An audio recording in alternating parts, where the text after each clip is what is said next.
Dokter Kiki, kita mulai tanya jawab ya. Dokter Kiki sudah siapkah? Kalau ada peserta yang ingin langsung bertanya bisa, itu kita dulukan dengan cara raise hand.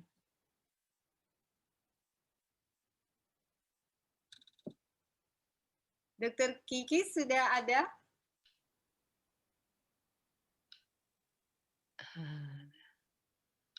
Dokter Kiki. Oke, mesti di-unmute mungkin, Bu. Iya kali ya. Sebentar. Dokter Kiki, Oke. Dokter Kiki sudah ada. Oke. Oke.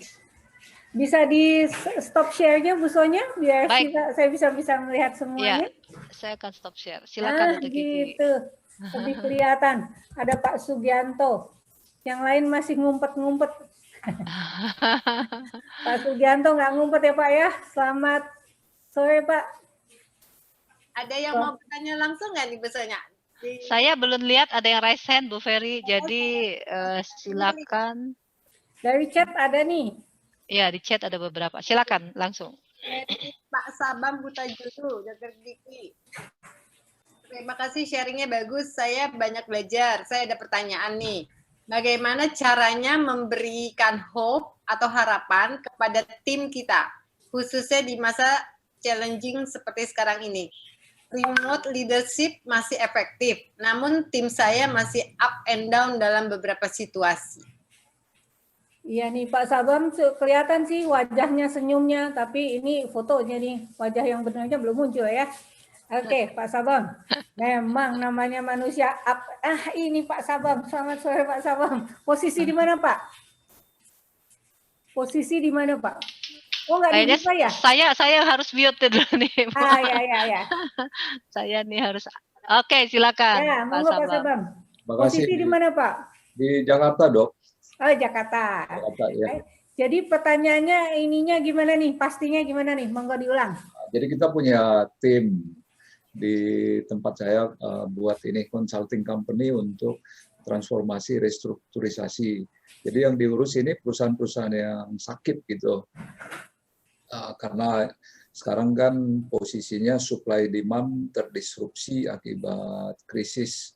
Jadi kita nanganin perusahaan yang sakit, most of the time itu people yang ada di dalam company itu juga bermasalah gitu. Ikut sakit ya? Ya, jadi reverse motion-nya itu tim kita juga ikut impacted, either karena empati, simpati gitu. Jadi menghadapi situasi itu mereka juga ngeluh ke saya, Pak, tolong dikasih hope dong ke kita bahwa ini pekerjaan kita yang kita lakukan ini benar dalam rangka membangun society, memperbaiki dan sebagainya.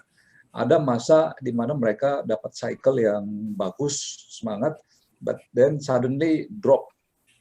Kita communicate melalui Zoom, semangat lagi, turun lagi gitu. Hope ini kan bahasa abstrak ya Dok ya, bahasa abstrak gitu. Jadi bagaimana push mereka tetap pada posisi yang bagus sehingga once they meet the clients, mereka membawa positive vibes dalam kehidupannya sehingga benar-benar bukan hanya kalkulasi balance sheet, income statement, memperbaiki restrukturisasi, tapi to touch the heart of the people that we deal with. Gitu, Dok. Makasih. Alhamdulillah. Jarang nih pimpinan yang kayak Pak Sabam ini nih ya, yang memikirkannya sampai detail nih. Terima kasih Pak Sabam untuk pertanyaannya. Terima kasih. Jadi memang pada dasarnya kan manusia memang naik turun ya. Ada kadang kita bahagia, kadang kita sedikit kurang bahagia. Ya, saya tidak katakan sedih, tapi lebih antara bahagia dan kurang bahagia. Ya, jadi selalu bahagia buntutnya. Karena kalimat positif yang kita gunakan itu juga meninggalkan inti yang positif. Jadi kalau Pak Sabam punya anak kecil atau ibu bapak yang lain punya anak kecil, kita kan bilang gini misalnya, Mas, Mbak jangan loncat. Apa yang dia lakukan? Dia justru loncat. Ya. Jadi kalimat negatif itu yang ketinggalan di benak mereka adalah loncatnya. Nah, pertama saya juga belajar ya Pak Sabam ya. Jadi kita menggunakan kalimat-kalimat yang positif. Jadi setiap orang mau berubah, mau menjadi lebih baik kalau ada untungnya buat dia. Jadi pada saat Pak Sabam ingin meningkatkan meningkatkan emosi supaya lebih positif lagi, informasikan betapa informasi emosi yang positif itu untungnya buat dia apa dan untungnya buat kliennya apa, ya. Jadi suasana itu suasana positif gitu ya. Karena kalau kita positif, mereka juga positif. Nah, bagaimana Pak membuat saya positif? Nah, gunakan kalimat-kalimat yang tadi positif. Jadi misalnya, ya memang kondisi kita memang saat ini sedang sakit. Oke, kondisi kita saat ini memang kurang sehat. Nah, yang ketinggalan di pola pikir kita adalah sehatnya. Tapi sedikit kurang memang, tidak seperti seharusnya, gitu ya. Tapi kalau kita menggunakan kalimat, ya kondisi perusahaan kita sedang sakit, ya benar-benar sakit lah kita gitu. Ya, pertama menggunakan kalimat-kalimat yang positif, kemudian kita sampaikan bahwa untungnya menggunakan itu apa. Menggunakan kalimat positif itu untungnya buat kita apa. Kemudian untungnya buat klien apa. Dan tentunya Pak Sabam kemudian membuatkan sistem ya sehingga setiap orang berpikiran positif. Ya. Pada saat setiap orang berpikir positif, kita ajarkan gini loh komunikasinya kalau mau positif. Ini cara komunikasi yang positif. Ini coba rasakan bagaimana kalau ditanya, misalnya gini, ada karyawan yang terlambat masuk deh, gitu ya. Terus kita bilang, kenapa kamu terlambat masuk, gitu kan? Dia udah pikirannya pasti, wah pasti saya mau dimarahin, gitu ya. Kemudian dia menutup diri mencari alasan nih. Oh iya begini, alasan banyak lah di kantong itu ada 1000 alasan yang dia bisa keluarkan, gitu ya. Agak berbeda kalau kita menanyakannya dengan cara apa yang membuat Bapak terlambat, gitu ya. Jadi bukan kenapa, tapi apa, sehingga kita mencari tahu sebetulnya ada apa sih kamu kok datangnya terlambat. Oh iya Pak, tadi mobil saya bannya pecah atau apa gitu, sehingga dia lebih terbuka mengeluarkan apa yang dia rasakan. Seperti itu. Jadi kalimat-kalimat itu nanti tentunya Pak Sabam akan menyiapkan. Nah, kalau ngomong sama klien nanti pakai kalimat ini sehingga klien juga merasa happy gitu ya. Dan di situ Pak Sabam menjadi role model bahwa Pak Sabam membentuk komunikasi yang positif dengan lingkungan terdekatnya dulu nih sebelum mereka pergi keluar lagi nih, gitu. Hal itu kalau dilakukan secara berkesinambungan, secara terus-menerus, membuat mereka merasa, ih kapan dia ketemu Pak Sabam lagi biar bisa ngobrol lagi dengan lebih positif, gitu. Seperti itu. Mudah-mudahan menjawab ya Pak Sabam ya. Oke, gimana Pak Sabam? Sudah puas Pak? Belum dibuka soalnya sama Bu Sonya. Rasanya saya tutupin lagi ya. Ya, Otomatis. Oke, ya, Pak Sabam, silakan Pak Sabam. Sudah dapat ide dasarnya Dok. Memang pada akhirnya memang tujuan akhir kita pegawai saya sebagai mediator untuk nanti ke tempat kita mendapatkan revenue, which is klien kita. Jadi mereka harus datang dengan positif mindset. Dan mereka memang selalu mencari, Bapak selalu ngomong, berharaplah besok itu akan baik, tapi wujudnya itu bagaimana Pak katanya gitu. Ya. Sulit saya untuk menginikan, tapi dapat ide tadi dengan beberapa contoh ini. Nanti Pak Sabam bikin slide yang positif sehingga mereka terbiasa menggunakan slide positif itu. Baik Dok. Terima kasih. Semangat ya Pak Sabam ya. Terima kasih. Thank you Dok. Ya, maka. Dr. Kiki, tapi ini ada juga lagi pertanyaan dari Pak Sabam yang di chat. Bagaimana pengaturan kita bekerja di ruang AC? Practically kantor ber-AC, ini kan closed system. Bagaimana nih pengaturan agar ruangan tetap sehat? Oke, kalau AC memang relatif kondisi COVID ini, sebaiknya memang karena itu bisa jadi sumber penularan juga. Ya kalau nggak ada jendela yang bisa dibuka, ya lebih ke arah meminimalkan penggunaannya saja Pak. Jadi karyawan yang di daerah situ lebih sedikit, kalau perlu Bapak bisa mengadakan rapat sambil berjalan Pak, di kebun, ya, atau di tempat yang lebih terbuka, ya mungkin di halaman kantor atau di mana yang pasti ada tempat yang kita bisa lebih nyaman duduk-duduk di situ, tidak terpaku pada di ruangan. Karena biasanya kantor itu kan tidak mudah mengubahnya ya kantornya karena gedungnya sudah ada seperti itu dan zaman dulu belum terpikir COVID sehingga ventilasi ya AC lah yang paling bagus waktu itu ya. Nah saat ini dengan adanya COVID meminimalkan jumlah, kemudian kalau tidak bisa dibuka berarti kita yang keluar untuk berdiskusi mungkin dengan membawa meja satu di kebun atau di taman, tidak usah duduk tapi sambil berdiri saja, lebih membuat suasana itu tidak terlalu tegang. Karena udah di kantor ketutup AC pula, jangan-jangan ada COVID nih, nggak bisa konsentrasi memikirkan COVID saja. Jadi lebih santai, lebih membuat suasana yang berbeda saja. Kalau memang untuk membuat ventilasi lumayan mahal kan ya Pak, mesti bobol sana sini gitu ya. Lebih baik kita yang keluar dari lingkungan itu. Baik, terima kasih Dok. Ya, mudah-mudahan menjawab ya Pak Sawam ya. Ya, makasih. Ya Mbak Ferry. Ada lagi yang mau bertanya nggak? Ini yang langsung. Bu Eba, silakan Bu Eba. Saya tadi udah bukain mic-nya.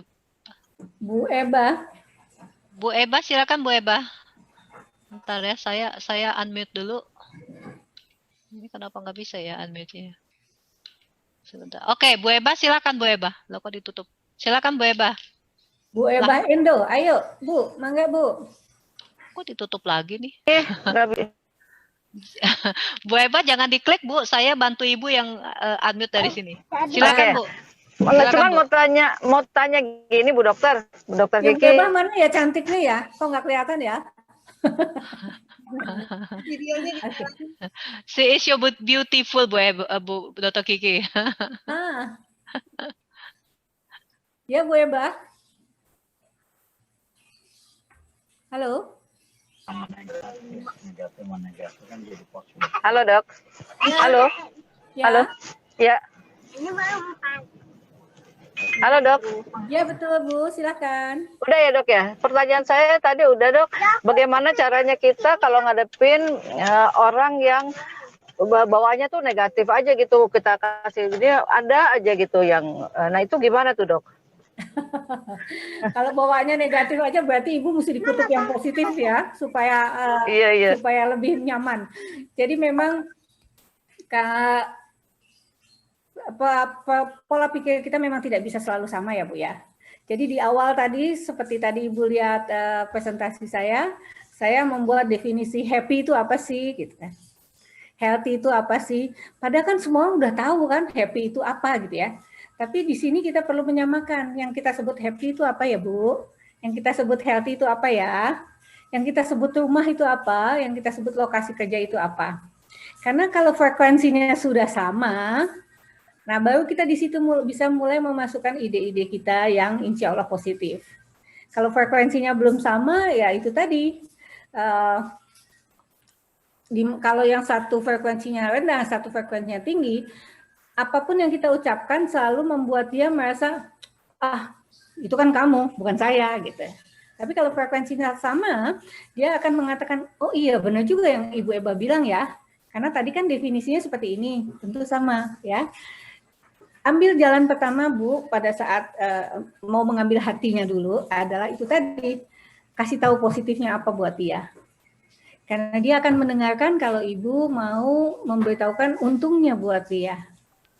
Kalau Ibu sudah capai itu, entah Ibu sejam, 2 jam bicara mengenai apa untungnya berbicara dengan Ibu, itu setelah dia tahu apa manfaatnya berbicara dengan Ibu, baru kita mulai berbicara, Bu. Karena kalau belum kita ambil hatinya, dia masih berpikir, itu kan Ibu, itu kan Ibu, itu kan Ibu, bukan saya, gitu. Sehingga apapun yang Ibu bilang, pasti dia akan usahakan untuk tidak betul. Bukan salah ya Bu, tidak betul. Karena menurut Ibu kan betul. Tapi menurut dia tidak betul. Karena frekuensinya belum sama Bu. Samakan frekuensi dulu. Contohnya seperti Ibu kalau bicara dengan anak kecil yang mungkin masih di bawah 1 meter, apakah Ibu akan menunduk atau Ibu akan jongkok? Pasti Ibu akan jongkok untuk menyamakan tingginya Ibu dengan anak Ibu itu. Sehingga dia mengerti. Itu yang disebut sebagai frekuensi yang sama Bu. Pada saat kita menunduk, berjongkok di depan anak kita sehingga wajahnya tuh ketemu dengan wajah kita, kemudian kita bicara. Ini juga yang kita lakukan dengan karyawan kita. Kita samakan persepsinya. Ini kita lakukan, misalnya apa sih, kenapa mesti WFH gitu ya, atau mesti WFO gitu ya. Dia maunya WFH, sementara Ibu bilang harus WFO. Nah, kasih tahu untungnya buat dia apa kalau WFO dengan versinya Ibu yang sesuai dengan versinya dia. Seperti itu. Karena pengalaman sekarang Bu, yang namanya manusia itu kan bukan human capital lagi ya, tapi human experience management sekarang namanya. Jadi usahakan experience yang dia dapat itu experience yang positif dari Ibu. Karena sekarang nggak bisa, orang tuh nggak mau diatur lagi Bu, bukan seperti, ya kamu harus begini, seperti human capital, tapi lebih ke human experience. Jadi usahakan, itu tadi persamaan persepsi. Kalau sejam 2 jam ngomong belum sama persepsinya, jangan terus lanjutkan lagi tanpa memasuki intinya dulu. Ambil hatinya dia dulu. Untungnya dia bicara sama Ibu apa, frekuensinya sudah sama, baru Ibu sampaikan. Seperti itu. Daripada Ibu capek ngomong tapi dia tolak dulu. Lebih baik Ibu ambil hatinya sehingga dia mengerti apa di balik yang Ibu ingin sampaikan. Dengan kalimat-kalimat yang positif itu tadi. Apa sih Mbak yang menyebabkan kamu kok selalu tidak suka sih sama ini, dengan ucapan saya, atau apapun lah namanya, ibu dengan anak atau ibu dengan teman, ibu dengan saudara, tentu bisa berbahasa sesuai dengan kondisi yang ada, seperti itu. Contoh yang tadi saya berikan kepada Pak Sabam misalnya, pada saat ibu bertanya, kenapa sih kamu salah melulu, gitu, akan membuat dia menutup diri, dan kemudian menurut saya nggak salah, dia akan bilang seperti itu. Tapi kalau ibu tanya, apa Mbak yang membuat kok ini kurang benar ya? Kan ibu mintanya 10. Apa yang membuat kamu cuma kasih 8 ya? Nah, pertanyaan apa dan kenapa itu membuat perbedaan yang nyata sekali. Karena kalau kenapa sepertinya kita mau disalahkan. Kenapa kamu kok cuma bikin 8? Saya kan minta 10. Begitu kita ditanya dengan ucapan menyalahkan, kita akan menutup diri dan mencari alasan. Ya kan 8 juga sama aja Bu sama 10. 8 kan cuma beda dikit sama 10. Dia kan seperti itu bilang. Tapi kalau kemudian kita menanyakannya, apa yang membuat kamu bikin 8 ya? Padahal kan saya mintanya 10. Iya sih Bu, karena menurut saya 8 sama 10 nggak beda-beda jauh. Iya, tapi kan Ibu mintanya 10 bukan 8 gitu. Jadi lebih ya memang experience yang dia inginkan adalah experience yang membahagiakan dia, bahwa dia tidak dalam posisi salah tentunya ya, walaupun salah juga sih, tidak benar juga sih, tapi kita katakan ya itu kurang benar, gitu, seperti itu. Mudah-mudahan bisa menjawab ya Bu Ebah ya, karena komunikasi ini tidak mudah memang, kita perlu latih, karena dari hasil komunikasi itulah kita bisa mendapatkan akar masalah sebetulnya. Apa sih yang menyebabkan terjadinya celaka? Nah, kalau tanya, kenapa kamu celaka? Dia bilang, ya habis itu salah alatnya. Tapi apa sih yang menyebabkan kamu celaka? Iya Bu, ternyata tadi pagi saya lupa, belum sarapan, jadi saya nggak bisa konsentrasi dan lain-lain. Itu akan lebih menemukan akar masalahnya. Ya Ibu Ebah, atau Mbak Ebah nih, karena saya belum tahu wajahnya. Mudah-mudahan menjawab. Busonya bisa dibuka lagi Bu Ebah, busonya. Oke. Bu Ebah lari kemana? Bu Ebah jangan lari-lari dong. Saya, oke, Bu Ebah, mana Bu Bu Ebah Ebah? gimana? Apakah sudah terjawab Bu Ebah? Terjawab Bu. Alhamdulillah. Mudah-mudahan sukses terus ya Bu Ebah ya. Oke. Terjawab, jadi mungkin Wow, ini sinyalnya kurang bagus, barangkali di jalan. Ya, lagi ada di jalan. Nah, Suaranya keriting, Mbak Eba. saya kritik. Setuju Ya. gitu, maksudnya bersetuju dulu aja kali gitu Bu ya. Ya, terima kasih Bu Ebah. Hati-hati di jalan. Terima kasih Bu Kiki. Hati-hati di jalan. Oke. Ada lagi yang mau bertanya, Bu Sonia nggak? Yang langsung belum ada ya? Belum ada yang langsung bertanya. Saya Mungkin boleh nggak nanya Dokter Kiki? boleh Nggak banget Bu boleh. Ferry. Nggak boleh, nggak boleh. Ini kan sekarang orang lebih banyak work from home lagi ya. Ya, Ini gini, kalau orang udah kerja di office itu kan jamnya tertentu, tapi begitu di rumah itu jam kerjanya jadi panjang banget. Nah, biasanya itu membuat problem juga tuh di rumah kan, entah dengan pasangan, entah dengan anak.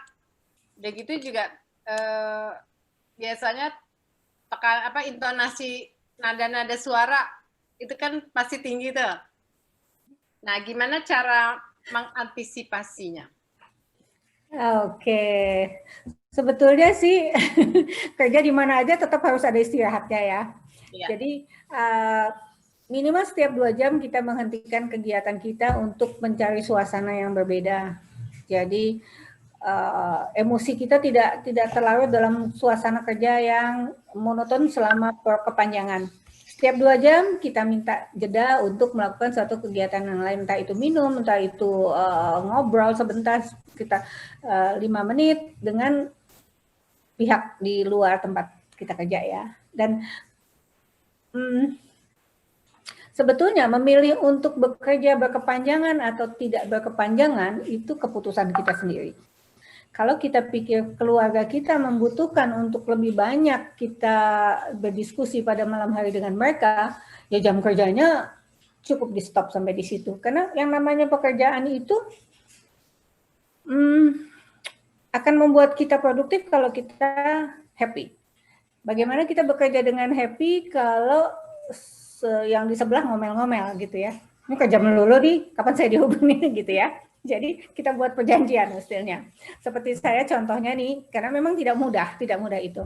Jadi saya jadwal mingguan saya biasanya saya tulis hari ini webinar, hari ini, sehingga dia tahu walaupun saya tidak tulis tapi dia pasti baca apa kegiatan saya.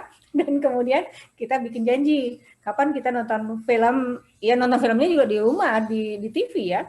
Tapi film yang kita suka apa, dan biasanya ada hari tertentu yang kita sama-sama sepakati untuk nggak ada pekerjaan ya hari itu ya gitu. Jadi itu kita tentukan sendiri karena dengan tetangga kita happy, kita juga happy dalam memberikan kegiatan-kegiatan di luar seperti itu. Produktivitas juga pasti terjaga karena kita bisa menjaga produktivitas keluarga kita juga. Banyak, ada cucu, ada anak, ada suami. Ya, ada tetangga yang mungkin agak jarang, tapi ada juga 1, 2, 3 yang tetap ingin memiliki hubungan dengan kita secara physically seperti itu. Oke, terima kasih Dr. Kiki. Kalau dari chat ini kayaknya udah kejawab semua nih. Sudah. Iya. Oke, kalau gitu sudah jam 4, mungkin nggak ada pertanyaan, kita akhirin mungkin Bu Ferry atau Bu Dr. Kiki mau nambah something? Enggak, Ibu mau nanya aja ini sama Pak Sugianto nih yang sambil melamun begini, kira-kira apa yang dipikirkan Pak Sugianto ya? Tolong dibuka Bu Ferry, Bu Sonia.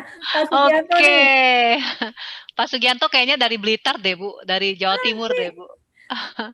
Bentar, ini. Kita Pak Sugianto, dibuka Pak Sugianto. Bentar. Oke Bu, selamat malam. Assalamualaikum. Waalaikumsalam. Oke, terima kasih Bu. Saya kita sampai begini gitu loh. Enggak, menikmati aja. Oke, saya di Blitar Bu. Yang saya ingin tanyakan, kadang-kadang ada 2 Bu. Satu, kita di rumah suami istri itu kadang-kadang menyampaikan ke anak, betul-betul sama-sama katakanlah betul, tapi kadang-kadang beda pendapat atau cara. Nah, itu gimana trik-triknya? Itu yang pertama. Yang kedua, di dalam menghadapi masyarakat, itu ada yang suka apa ya? Suka ngomong-ngomong yang nggak. Kita gimana cara apa ya? Bersikap atau agar semuanya itu bisa clear gitu. Kadang-kadang kan ada yang suka, mohon maaf, ada entah bapak atau ibu-ibu itu suka ngomong gitu yang negatif. Ya kita itu dengarkan juga salah, kita nyelani juga salah. Trik-triknya apa Bu? Terima kasih Bu. Mohon maaf Bu. Ini tadi baru pulang kerja, langsung ikuti. Oke. Oke, Terima kasih Pak Bu. Sugianto. Iya, Jadi iya. Pak Sugianto, kalau Halo. saya tanya sama Bapak nih, ada Iya. nggak sih bagian tubuh Bapak yang nggak bisa Bapak lihat sendiri Ada. ya? Apa, Ada. Pak? Bagian mana? Terutama kita telinga aja kan nggak bisa kalau nggak lihat cermin. Oke, Telinga, ini iya. boleh pakai bantuan cermin, tapi Bapak tetap nggak bisa lihat. Bagian Dia mana? ya ini apa ya? Punggung. Ah, betul. Bagian Betul. punggung kita itu bagian yang Iya, tidak bisa kita lihat sendiri. Mau dibantuin cermin juga bingung kita ngelihatnya ya, Pak ya, nggak bisa ngelihat sendiri. Ya. Nah, itulah bagian dari kritik-kritik, masukan-masukan, informasi-informasi dari lingkungan kita. Jadi yang tadi Pak Gianto bilang, ada loh Bapak Ibu nih yang selalu ngomongnya negatif. Ucapkan terima kasih Pak. Karena mereka membantu Bapak melihat. Dan tidak mudah untuk melihat sisi yang negatif loh Pak. Dia mesti mengamati Bapak dulu. Pak Sugianto ini ngapain aja ya sampai saya ketemu negatifnya gitu. Untuk saya kritik. Itu dia meluangkan waktu untuk melihat Bapak. Meluangkan waktu loh Pak, itu nggak sembarangan. Dia meluangkan waktu untuk melihat apa ini kekurangannya Bapak. Dia mencermati Bapak sampai dia bisa mengeluarkan suatu kondisi yang menurut Bapak sesuatu yang bukan begitu gitu ya. Terima kasih kepada mereka yang membantu Bapak melihat punggung Bapak. Nah, jadi suatu saat mungkin gini, kita mau pergi ke pesta, tiba-tiba orang belakang bilang, gimana sih tuh bajunya sobek tuh di belakang? Alhamdulillah dikasih tahu, karena saya nggak tahu baju saya sobek. Terima kasih ya Pak, karena Bapak sudah melihat baju saya sobek di bagian belakang.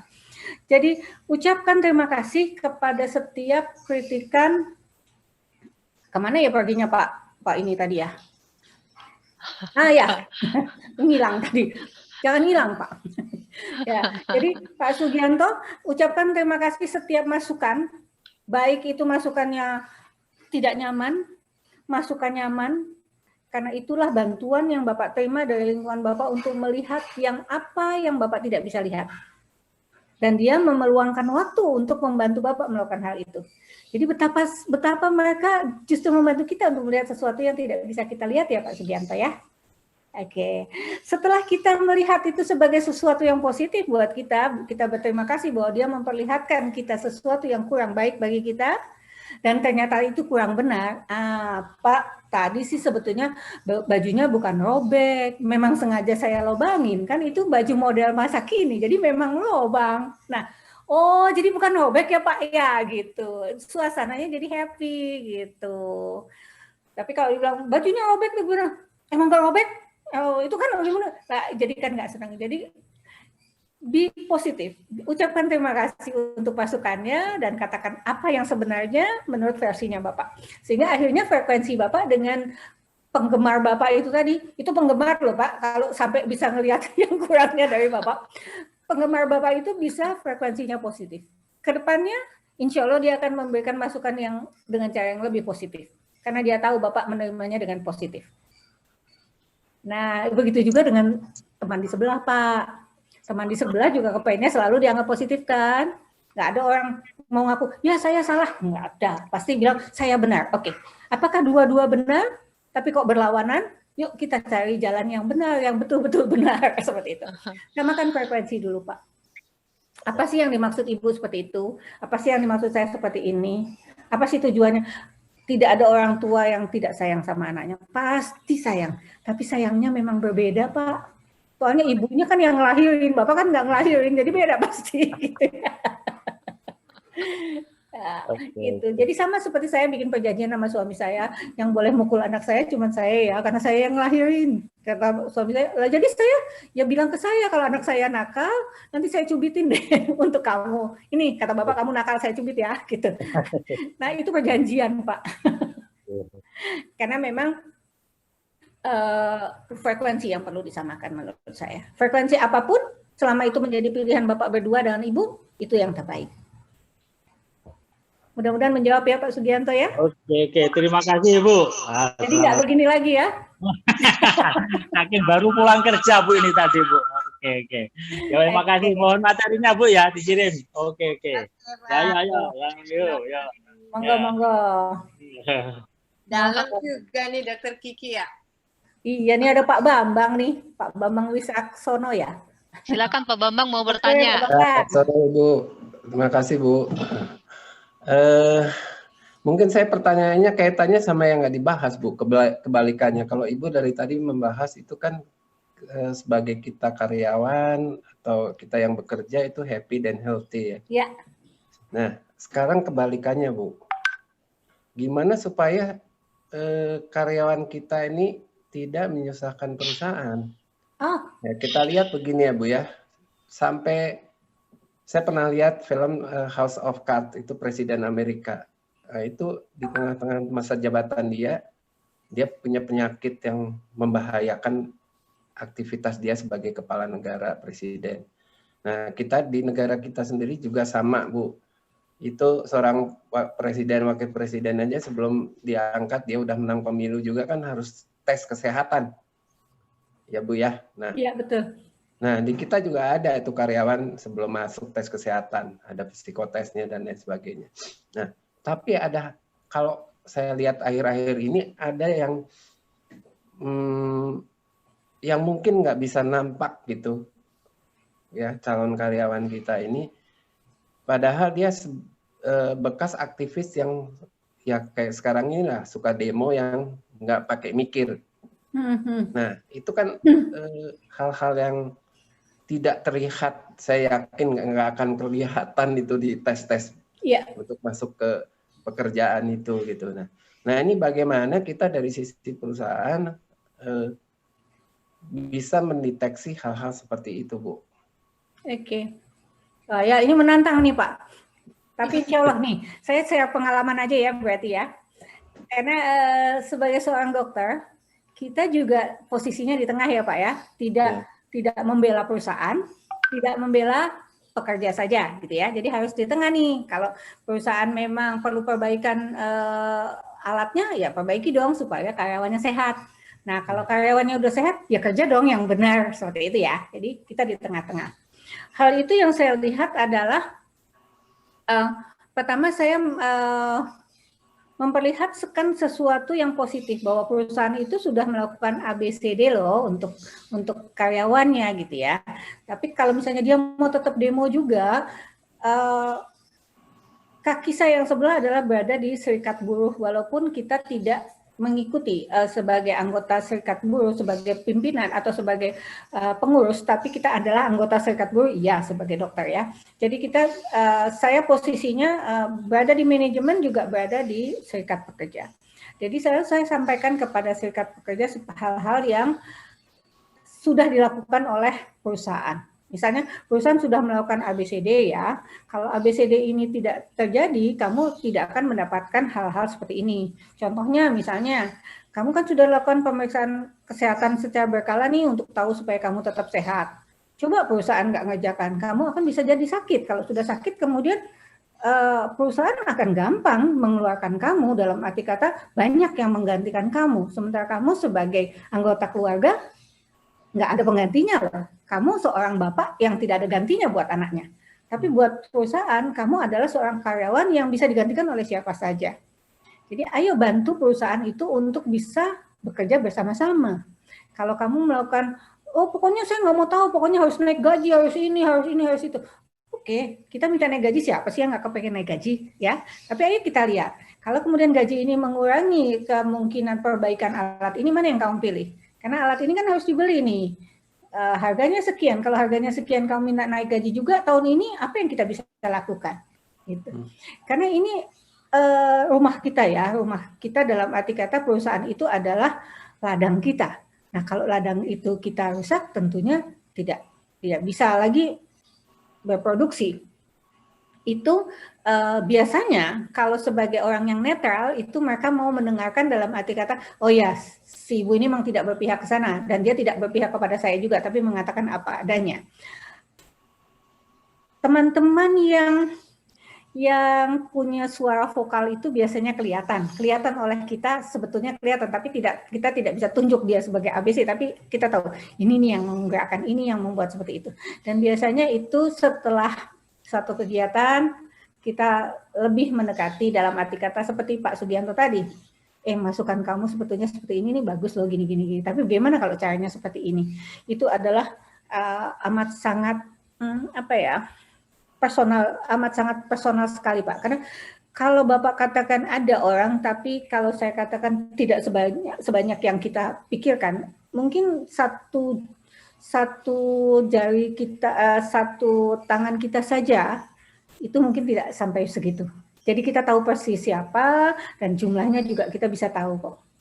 Nah, orang-orang yang seperti itu biasanya aktif di serikat pekerja, dan biasanya juga vokal, kemudian nggak mau kalah. Nah, jadi saya selalu mengucapkan seperti saya sampaikan Pak Sugianto, saya terima kasih untuk masukan kamu begini. Baru kemudian setelah itu saya dekati apa sih sebenarnya yang kamu inginkan. Nggak sampai 5 mungkin Pak Bambang yang punya energi seperti itu. Tapi kalau kita tidak kenali mereka, memang akan membawa buntut yang banyak sekali untuk teman-teman yang lain, karena mereka biasanya tidak tahu dan oh ya benar juga kata teman saya seperti ini gitu. Perlu seorang yang netral yang membuat, yang Bapak bisa ajak untuk berbicara atas nama Pak Bambang supaya dia terlihat netral di posisi manajemen, netral di posisi perusahaan, anak karyawan juga netral, karena figur yang seperti itu yang mereka inginkan. Kalau kita turun sebagai pribadi mungkin dianggapnya pasti dia bela perusahaan. Nah, itu memang tidak mudah menyamakan frekuensinya. Itu pengalaman Pak, karena saya tidak punya ilmu yang terlalu mendalam mengenai hal itu Pak Bambang. Mudah-mudahan bisa menjawab Pak Bambang. Ya, terima kasih. Oke. Ya, Dr. Kiki, kalau udah nggak ada lagi ya yang mau bertanya langsung ya, Bu Sonya? Kalau dari chat sih juga udah dijawab semua nih Dr. Kiki. Oke, kalau gitu kita sudahi saja. Kita sudah cukup sampai di sini ya Dr. Kiki ya. Tapi ya. nanti nyambung lagi apa kan? Sebelumnya saya mohon maaf dulu kalau ada yang kurang nyaman dalam penyampaian saya ya. Karena kan ada beberapa materi yang di luar konteks sehat dan happy di lokasi kerja. Tapi mudah-mudahan bisa berbagi sama-sama. Pak Sugianto langsung gini-gini, iya Pak, pinjem jempolnya tetangga Pak, giniin juga Pak. Pak Bambang, nun sewu kalau ada yang tidak nyaman di hati Pak Bambang ya. Oke, terima kasih Dr. Kiki, makanya Mbak. Terima kasih Pak Sabam, Bu EOB yang lain, terima kasih. Ya, di tempat kerja maupun di rumah, sama-sama kita anggap bahwa ini adalah rumah kita. Rumah untuk kita berinteraksi bersama-sama dan saling menjaga, saling mensupport.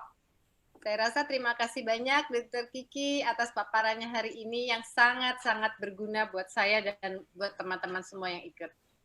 Terima kasih Dr. Kiki sekali lagi, dan jangan bosan lagi ya Dok kalau nanti kita minta lagi karena materinya bagus-bagus. Oke, saya kembalikan ke Bu Sonya untuk menutup acara ini. Ya, baik. Sekali lagi juga behalf on Knowledge Community, terima kasih banyak ke Dr. Kiki dan paparannya sangat luar biasa. Kelihatan banget kok, ini betul-betul based on experience. Kita lebih baik belajar dari pengalaman daripada kita yang mengalami, betul nggak? Pengalamannya Dr. Kiki itu mahal banget. Saya tahu berapa SKS Dok? Kalau di SKS kan, ya karena pengalaman hidup untuk berinteraksi, apalagi dengan orang yang sekeluarga aja susah, apalagi orang yang bukan dalam keluarga. Bagaimana memahami mereka, bagaimana melihat mereka, itu enggak segampang yang kita bayangin. Ya, itu teknik komunikasi itu mahal banget. Teknik komunikasi itu zaman sekarang itu sangat dibutuhkan. Saya zaman waktu saya kerja, saya juga pernah training, itu bayarnya waktu itu mahal banget. Cara berkomunikasi itu pun nggak bisa secanggih Dr. Kiki, karena Dr. Kiki itu experience-nya terhadap bekerja di company dalam jumlah orang itu mahal, tidak semudah itu ya. Jadi semoga apa yang dibagikan oleh Dr. Kiki pada sore hari ini itu bermanfaat untuk para peserta, dan kita berharap the next event Dr. Kiki akan berbagi lagi seperti apa yang tadi sudah dijanjikan. Nah, jadi kalau sekali berucap Dr. Kiki artinya janji utang. Jadi kita tinggal atur waktunya Dr. Kiki. Oke, dan saya juga ingin mengucapkan terima kasih kepada para peserta yang sudah share kepada teman-teman yang sore hari ini bergabung, karena teman dari grup juga mereka share ke sana, dan itu artinya Bapak dan Ibu yang bergabung pun telah berbagi kebaikan kepada banyak orang di luaran sana. Oke, jadi itu saja yang bisa saya sampaikan sore hari ini. Sampai ketemu di event Moritz Community berikutnya. Jadi silakan chat di WA admin kalau mau ikut event-event berikutnya. 3 event ke depan kita luar biasa, dan kami pastikan pembicaranya itu adalah pembicara yang bukan ecek-ecek. Artinya pembicara yang memang memiliki pengalaman yang banyak, terutama yang berkaitan dengan spesialisasi mereka masing-masing. Ya, nah, itu saja, dan terima kasih. Selamat sore, terima kasih. Sampai ketemu. Assalamualaikum. Waalaikumsalam. Lagi hujan lebat nih.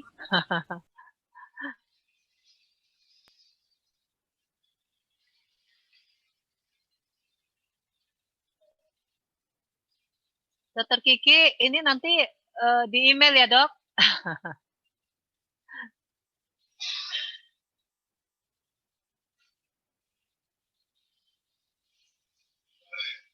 Andreas.